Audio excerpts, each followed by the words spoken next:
Hi there, Alison here with another Cab Franc du jour. Today's wine is taking us to Saumur-Champigny, and we're looking at the Le Petit Saint Vincent 2017 Saumur-Champigny, les Clos Lyzières.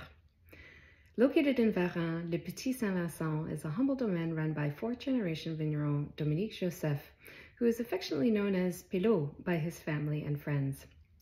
Pélo took over at the family domain back in 1990 and was responsible for helping to convert the family's vineyards to organic viticulture.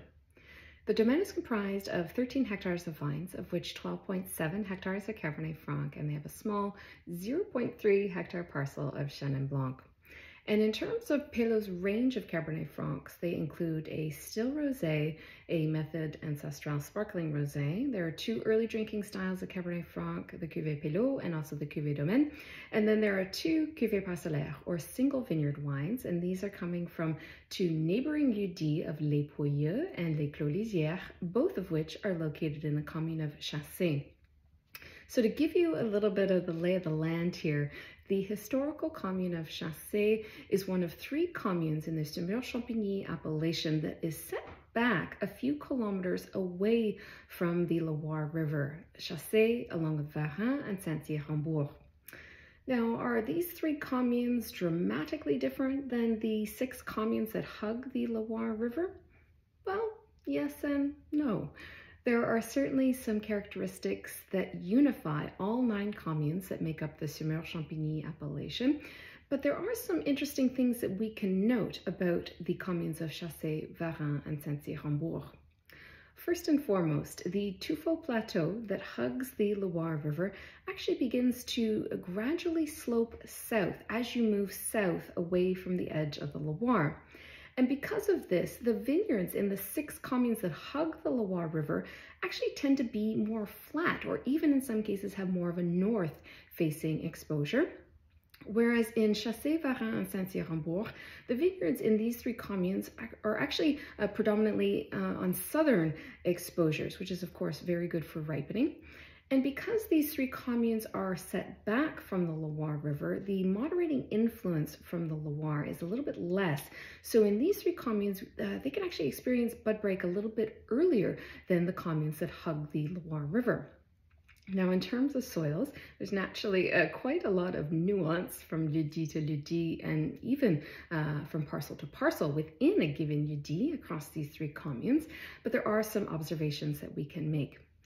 Now, across these 3 communes, with the exception of a little pocket in the northern part of Varennes and the western part of Chacé, the majority of the vineyards in this area is dominated by tuffeau soils, and specifically the Middle-Turonian tuffeau chalk, which is a glauconitic micaceous chalk here, which is known locally as craie verte. Whereas in the 6 communes that hug the Loire River, there we will find a bit of a range of elevation, and this gives way to a patchwork of soils.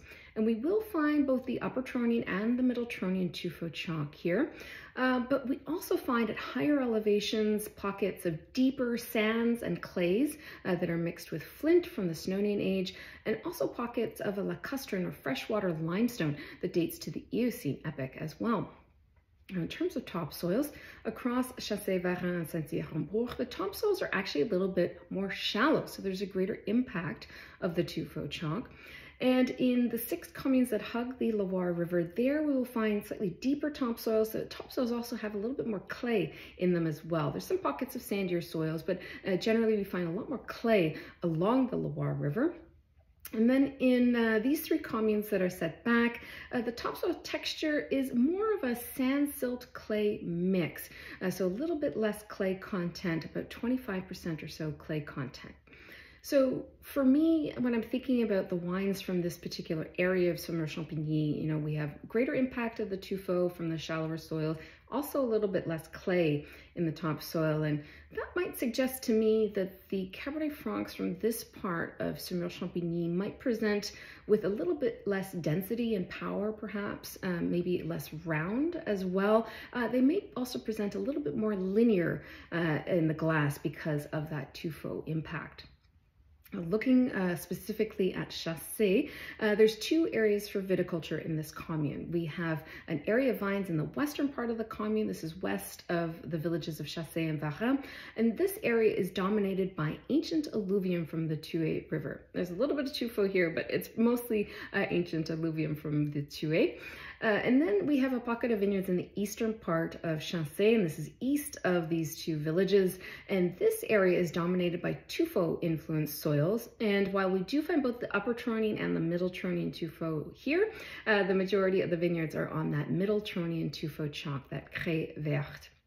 Now, looking at Clos Lyzières a little bit closer, this is in a very special part of Chacé.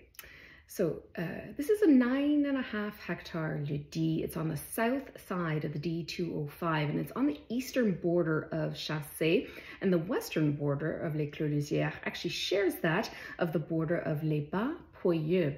And the heart of the famed lieux-dit Les Poyeux is actually directly above and to the west of Les Clos Lyzières. And Le Petit Saint Vincent, as I mentioned at the top of the video, also has parcels in Les Poyeux as well.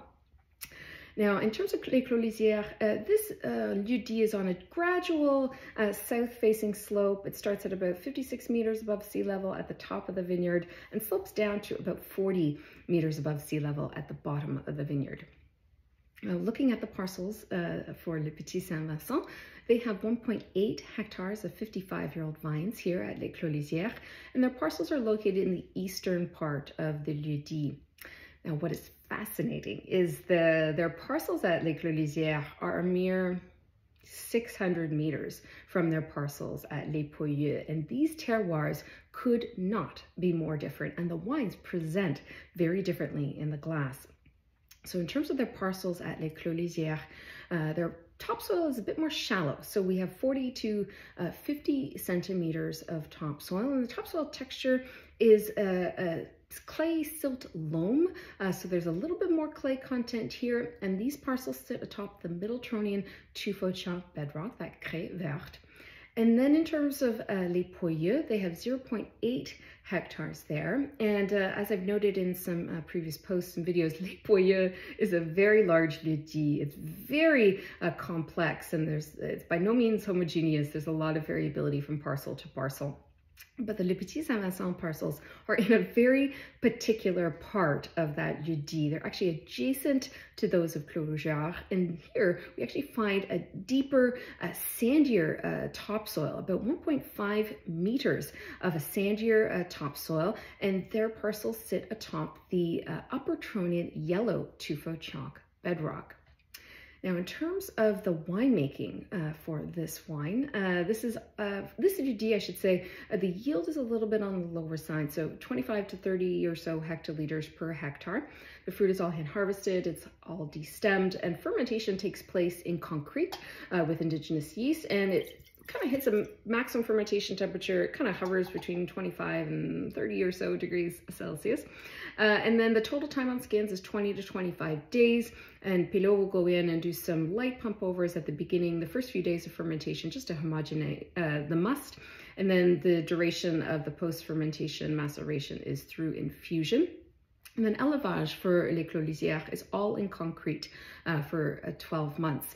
Now, for Les Poyeux, the approach to fermentation is exactly the same. The change comes in the élevage. Les Poyeux is aged in neutral oak barrels for about 12 months.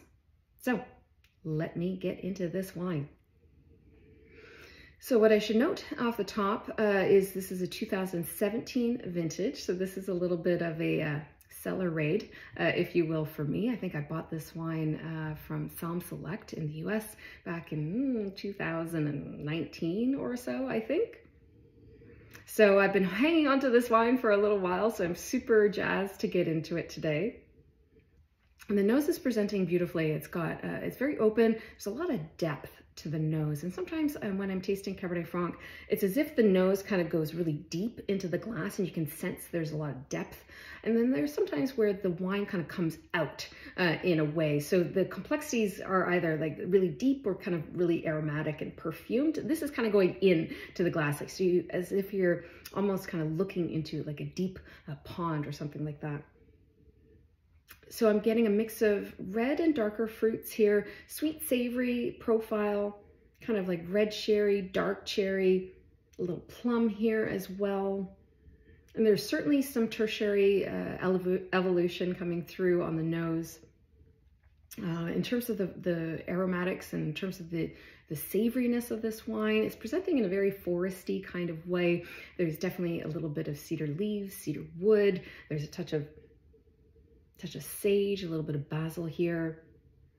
Some of those tertiary elements are coming through, like fresh turned potting soil, some autumn leaves. There's a little bit of mushroom. I would say that the nose is not terribly floral, but it is spicy. It's coming through as a bit of nutmeg, some allspice. But yeah, very compelling on the nose. I love Cabernet Franc with a little bit of age. There's just so many layers that start to peek through.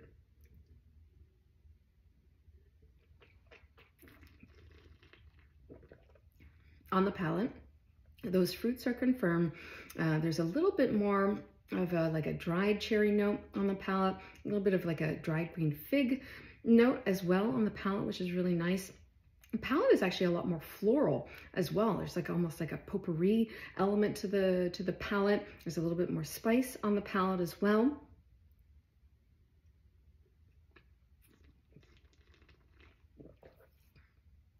In terms of the acidity is quite succulent, very vibrant, and the acidity is felt at all kind of phases of the wine in terms of the palate. Like I can feel it on entry, kind of through the middle, and then through the finish of the wine.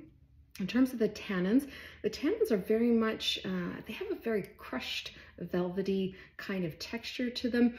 And the tannins have a firm, kind of chewy, chalky finish to them.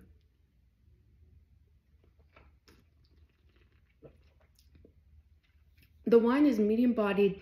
It's got a very nice persistence and density and roundness to the middle. It's quite interesting. So the middle has this wonderful kind of sweet, there's almost something about like almost like a cherry preserves or something kind of right in the middle of the palate.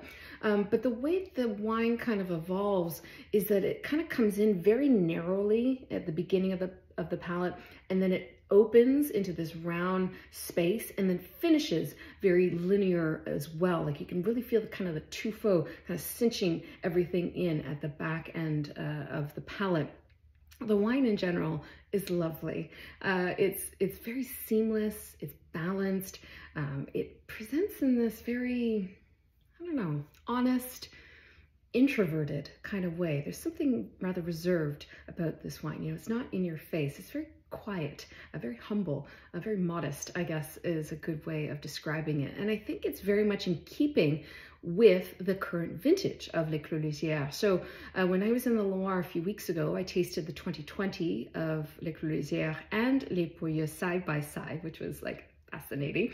And this is very much in keeping with the current vintage. I noticed that with the 2020, it was very much kind of leaning in a slightly darker fruited space, had a lot of density, a lot of weight to the middle. There was kind of a chewier texture to the tannins, a bit more of that density and kind of power in the middle, which I'm totally getting here. And the Les Poyeux, like I kind of alluded to when speaking about the terroirs, is very different. The Les Poyeux is much more kind of heady, much more floral, very perfumed and elegant, presents more red and a bit more blue fruited, but a lot more florals on the Les Poyeux, which is very interesting. And as I said, the winemaking is more or less the same. And these parcels are, you know, 600 meters apart from one another. And it just, you know, really exemplifies the diversity that the Saumur-Champigny appellation presents in terms of its wines, and that there is a lot more to this appellation than what we typically think about, or what really meets the eye in terms of the usual dialogue with regards to this appellation. But I am a big fan of Le Petit Saint Vincent. It's a domaine that has been, you know, one that I've been following for some time now, and it was finally great to taste this wine and Les Poyeux with Pélo a few weeks ago. And if you're not familiar with this domaine, these are definitely wines to put on your radar. And if you can get the Clos Lyzières and then the Les Poyeux and taste them side by side, all the better, because that would be a fun little exercise as well. If you've had these wines before, let me know what you thought of them in the comments below. And of course, as always, I will be back again soon with another wine. Cheers.